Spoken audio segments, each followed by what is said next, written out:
Hello, welcome to today's Rhema on Wisdom for Women. My name is Deborah Asuni. I'm a mother and a social researcher. Today's Rhema is designed to give you greater insight into God's words through Pastor Marjorie's books. Today I'm talking about the A to Z of the multipurpose woman, which has blessed me richly. Why is that the case? Well, it has given me the opportunity to think about the many things I am. Now, the book is as it says, A to Z. So it gives you different ways of describing yourself. I particularly like the word dynamic because it talks about Deborah, who I'm named after in the Bible, how she was a judge and a mother. In the time when women were seen and not heard, she was a judge. And she was an important person. But that's not all. It's not just about being dynamic. It's also about being adaptable. It's about being flexible. It's interesting that Pastor Marjorie has been able to capture the various elements of the people and the women we are, and to enable us to strengthen ourselves when we're lacking in information, because she explains to us things like why we should be Christ-like and how we should be even when we're not feeling strong. You pick up a copy of the A to Z of a multipurpose woman. You read a section and it guides you to certain Bible passages that remind you that you're a strong woman, that you're a flexible woman, that you're an accountable, adaptable woman. If you think about it, for instance, it talks about a kingdom-minded woman, a business-minded woman, and all these are things which allow us to fit our lives, our day-to-day lives, into the spiritual world and be able to reconcile those things with things from the Bible. So there are various Bible passages that allow us to choose and to be able to say, I am a woman that is multi-purpose, multi-talented, and able to achieve many things, able to achieve my goals, able to achieve my mission in life, and to be a helpmate to my partner, to my husband, to be supportive of my church, to be a good mother to my children, and to be a good worker at my job, and also to be business-minded and entrepreneurial. I hope you've been blessed. I will encourage you to get a copy of A to Z of the Multipurpose Woman. And thank you for listening. My name is Deborah Asuni. Thank you.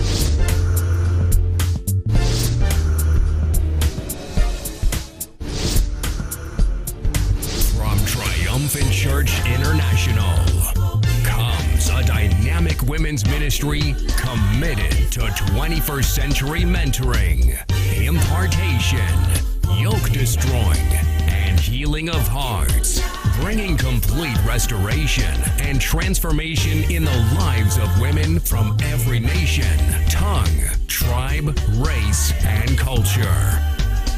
Welcome to Wisdom for Women International with your hostess, Pastor Marjorie Esomowei.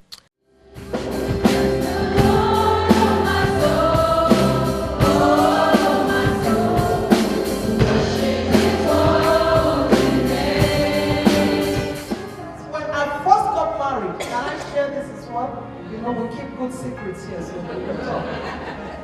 When I first got married, and my husband is speaking to some other lady, I'm always like watching, who is he talking to? Who's that person?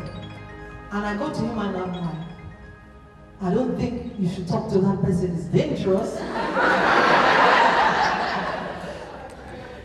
Now I've learned, I I just tell myself I have eyes before me, I have eyes behind me, and I'm full of eyes. So you can see. You can see what your children are doing. You can see where they are. You can see if things are going wrong. If you spend time in the presence of God. If you stay, these beings, the Bible says the beings that stay with God, they're full of eyes. When you concentrate on Jesus, you don't really need to start checking, policing your daughter, who is she talking to, and then you get distracted. And the energy you're supposed to use for other things, you are able to use that energy for other things, for the things that are positive. Can I hear an amen?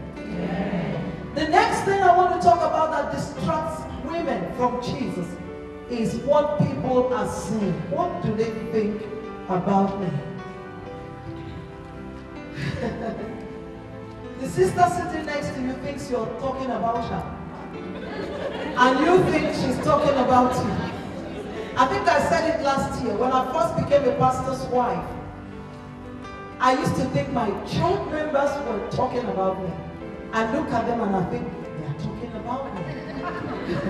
They're talking about me. They're talking about me. And one day God called me and said, listen, these people are busy. They work 24 hours a day. You're the least thing on their mind. We just get ourselves worried. What is she saying about me? What does she think about me? Why not think about what does God think about me? What does God think about me? Let's please God rather than please people. It's okay to please human beings because we live with people. But first of all, please your master. Please Jesus. Look unto him. Get your affirmation from him. I know the choir sang very well. And I came up and I said, the music team, and I said, that was beautiful. But what if I didn't sing? Would you still know that you did well? What if nobody affirmed you? Some of us just live for others. You wear a beautiful dress and you're waiting. I'm waiting for his going to say, that's a beautiful dress. But what if they don't say it's a beautiful dress? Do you still know that you are beautiful? Because God will call you by wonderful names. And if you don't know who you are, you might think that name is not your name. But I want you to lift up those holy hands this morning. Say, I'm the head, I'm not the tail. I'm above, I'm not beneath. I'm beautiful inside and I'm beautiful outside. I'm a woman of God. I know who I am. You better know who you are. Because if you don't know who you are, you will go by any name that people call you. It will distract you because all you do is just wanting to please people. I traveled to Nigeria some years ago. My dad was still alive. He had retired as a school principal and was living in the village. And after visiting my dad, can I tell you a bit about my dad? Okay, for another day. We'll keep that for another day. Praise God. And I said, okay, Daddy, I have to go now.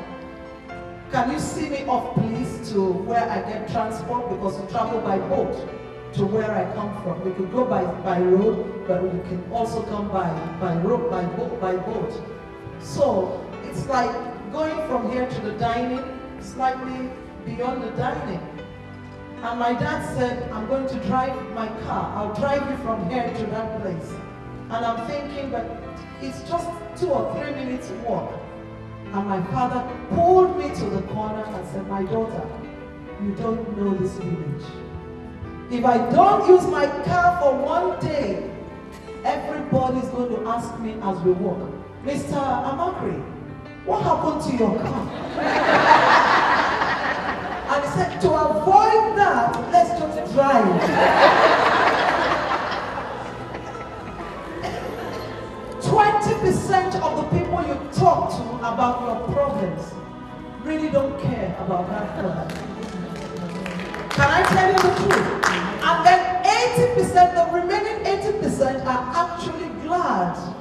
that you have that problem.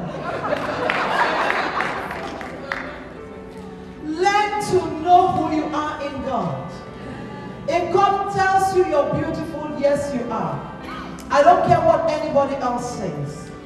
If God tells you you're favored, yes you are favored. Keep your eyes on Jesus. And can I just say, keep your ears tuned to Jesus. A songwriter says, in a world of many choices, I'll choose you again. I'll choose you again and again. I'll choose you again and again. I'll choose you again because He's the constant friend. Before you ask your husband for money, ask Him. He is Jehovah Jireh. He is the God who never fails. If He tells you you're above, you're above. Amen. Somebody say, I believe the word of God. I believe the word of God. Don't go around explaining everything about you to people, wondering what do they think. Who do they think I am? It's okay to know what people think about you. But if God superimposes on that, then that's fine. Can I hear a louder amen? Amen. Praise God. You know what I say about people who don't really mind their business? I pray a prayer for them. Can I tell you that prayer? This is the prayer. I say, Lord, let life teach them to be quiet. You know, life visits everybody. Oh, life visits the intercessor. Life visits the pastor. Life visits the usher. If you look at me and you're thinking, well, so and so has happened to you, I say, Lord, let life happen to them. When life happens to them, they get busy and they forget about your own issue. The Bible says, don't think it's strange concerning the things that are happening to you. It is common to man. Even as we sit here this morning, that thing that you think is the worst thing that happened to you, your child, your daughter got pregnant out of wedlock and everyone is looking at you. As we sit here, somebody's child somewhere out there is still getting pregnant. Does it make it right? No, but it is common to man. Can I hear it? Amen. Life happens. Things happen. And unfortunately, bad things happen to good people sometimes. Number 3, quickly. We get distracted by the unknown. Most of us here, some of us are 80, 70, 60, 50. Some are less. But some people who are 30 are still thinking about what will life be like when I'm 80? Why not cross that bridge when you get there? Because He lives. Let me hear you sing it from the bottom of your heart. Because He lives, all fear is gone. Because I know, yes I know, He holds my future. And life is worth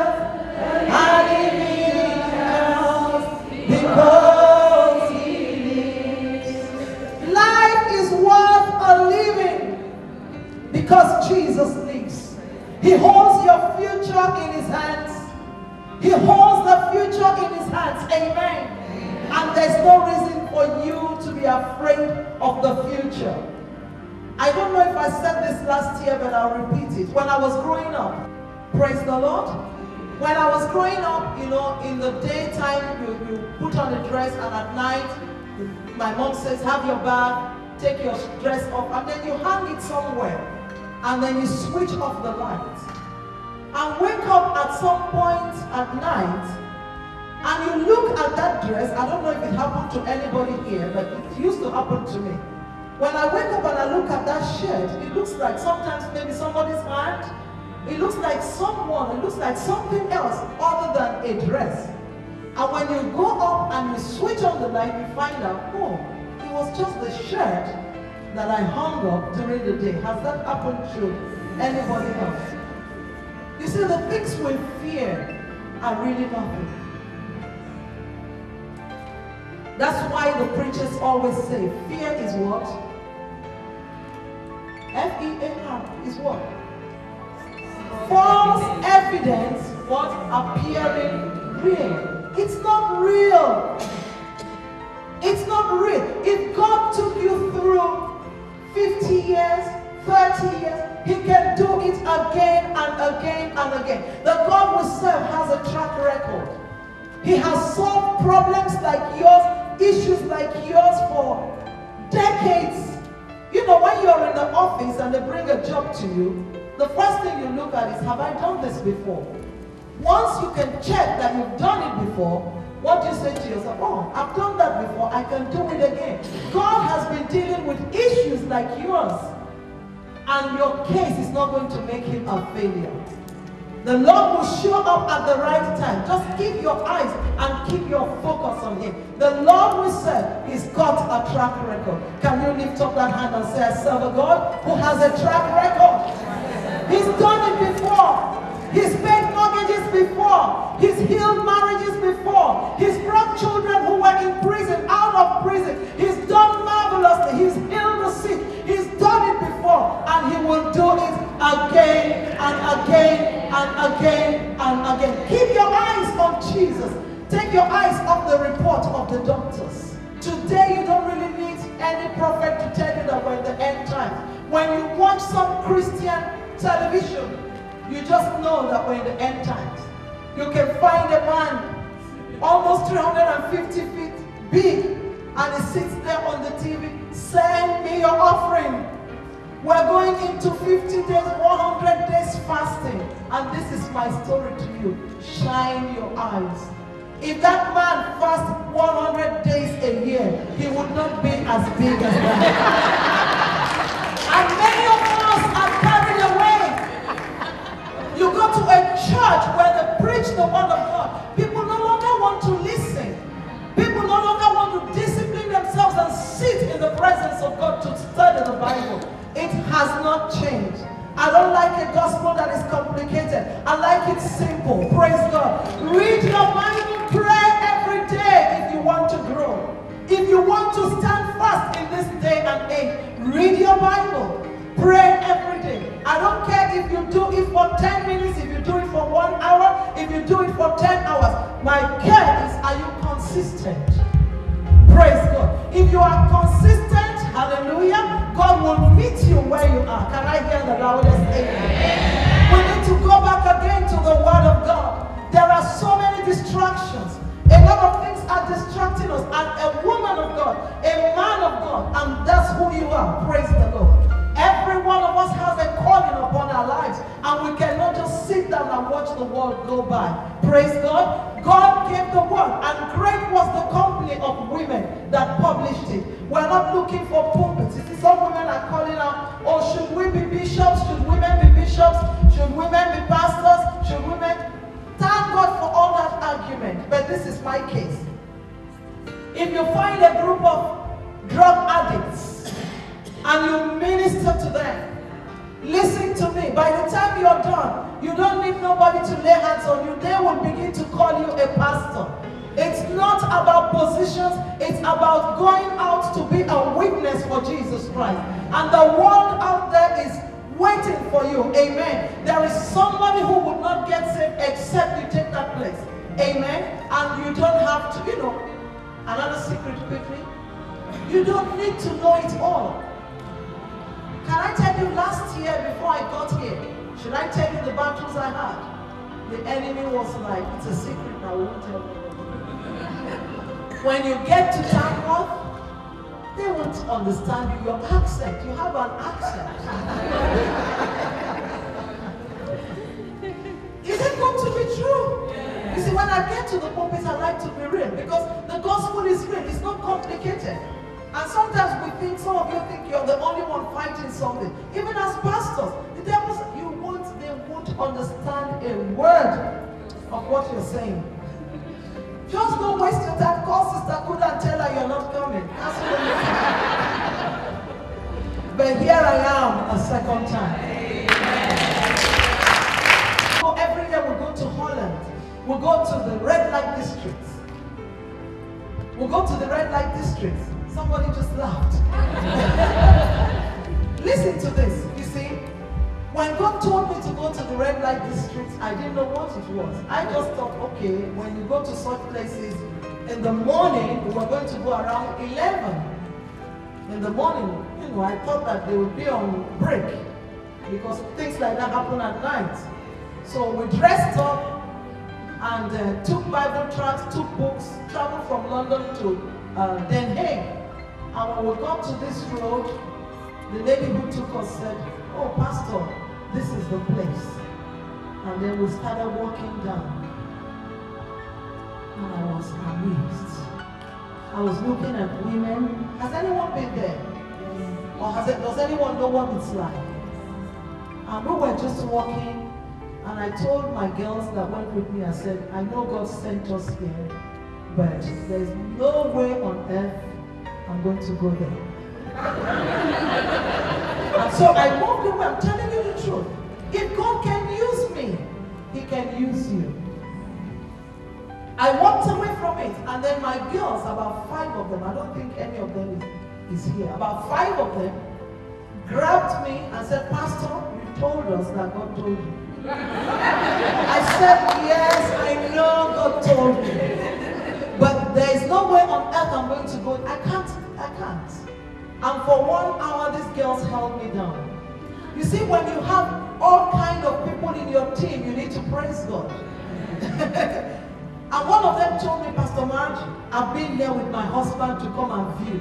I said, "You and your husband did what? To come and look at it." She said, "Yes, before we became born again, we used to come on tour." I'm like, Jesus. And she was on my team. The women leadership team. And she said, "It's nothing. Thank God for everyone in your team." She said, "It's nothing, we're going to go there." I said, "No." And then I met a man and said, "Please, we came from London. God told us to come and give out these Bible tracts and books. Can you help us take these things there?" The man left, didn't do nothing. Apparently he was a pimp. He called the police on us. And the police came and said, "Keep away from here." But my girl said, "You told us God said. And we're not going back until we do what God said." And then I saw another man. And I said, "Please, sir, God told us to come and give these things out. Can you help us take it? You're coming from there. Can you help us distribute it?" And he looked right into my eyes, a Dutchman, and spoke and said, "In your shoes, if God tells me anything, no matter how hard, I will die if it means death. I will do it." At that point, I was broken. And then I said, "Lord, how do I do it?" And God said, "Everybody loves the gift. Everybody loves the smile. Just go knock on that cubicle and tell them, I've got gifts for you." And that's how it all started. 6 years or so ago. And now every year we go. The first year there were no fruits. Nothing happened. They just took the tracts, took the books. But today when we go to Holland, they open the cubicles and our ladies go in. Our ladies are able to lay hands on them. Why have I gone through all that? The world out there is waiting for you and I. Let's come back to what God ordained. The only reason why we're still alive today is so we can go out and tell people that Jesus loves them. We're going to go out even this Saturday, and we're going to ensure that tomorrow we come with somebody to church. The first day they might say no, and that's what they did when we went to Poland. But today, after in the evening, some of them come to our home. Can I tell you that Satan is busy? He's busy and he's at work, and we, women of God, we've been anointed in this hour to go out and tell people about Jesus Christ. I have seen women, sorry to shock you, in those cubicles, women over 70 in that tree and still doing it. And you are telling me you're a Christian woman at 70, you're tired? Can I tell you that about 60-70% of the women we meet in those cubicles have wedding rings? I was broken to find pregnant women. The last one that broke my heart 2 years ago was we saw a woman and a young lady of about 18. And the young lady listened to us and says, oh, this is my auntie. She brought me into this truth. Who are you mentoring? Who will go to bed tonight and thank God that you're alive? Who will go to bed tonight and praise God that you have discipled them in the things of God?